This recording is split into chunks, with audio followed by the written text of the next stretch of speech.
Dhe 2, binjakët sqameze në mashtrim, në ama, servirin Ramës dhe publikut për tregues të vërtet, treguesin që më shumë se çdo gjë tjetër flet për sulmet e shfrenuara që bëhen çdo ditë nga pufadorët e qeverisë ndaj opozicës dhe drejtuesve të saj. Këtu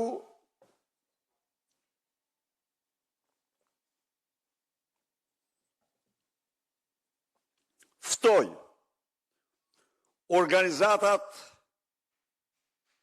e gazetarëve shqiptarë, të cilat nuk duhet pajtohen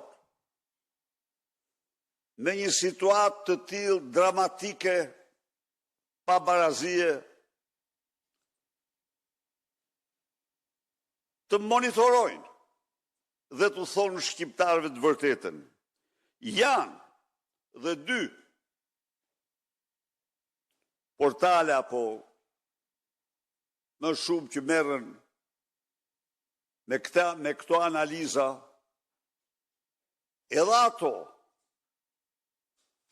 sa merren me analizën e retorikës Sali Berishës,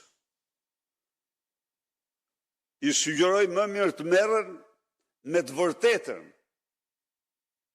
e kapjes, me të vërtetën e hidhur të kapjes së egër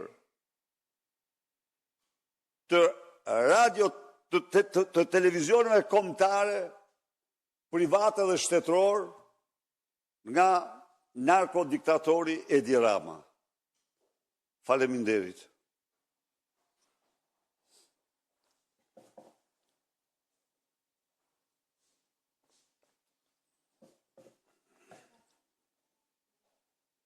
Zoti Berisha, pavarësisht shumë takimeve që kryeministri shqiptar ka zhvilluar me presidentin Zelenski, ky I fundit ka deklaruar se nuk e njeh pavarësinë e Kosovës. Nuk e njeh pavarësinë e Kosovës. A keni një koment në lidhje me qëndrimin e tij dhe mbi performancën e diplomacisë shqiptare për njohjen e shtetit pavarur të Kosovës? Sot kemi një deklaratë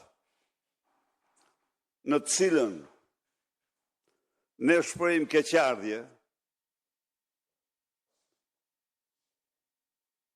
për deklaratën e presidentit Zelenski në Beograd për pavarësinë e Kosovës, të cilin ai u shpreh se është e njanshme. Kjo deklaratë e presidentit Zelenski vjen në kundërshtim të hapur me vendimet e Aleanca Atlantikut Veriut, me planin e Ahtisarit të ngarkuar nga Organizata e Kombeve të Bashkuara, vjen në kundërshtim të hapur me vendimet e vendeve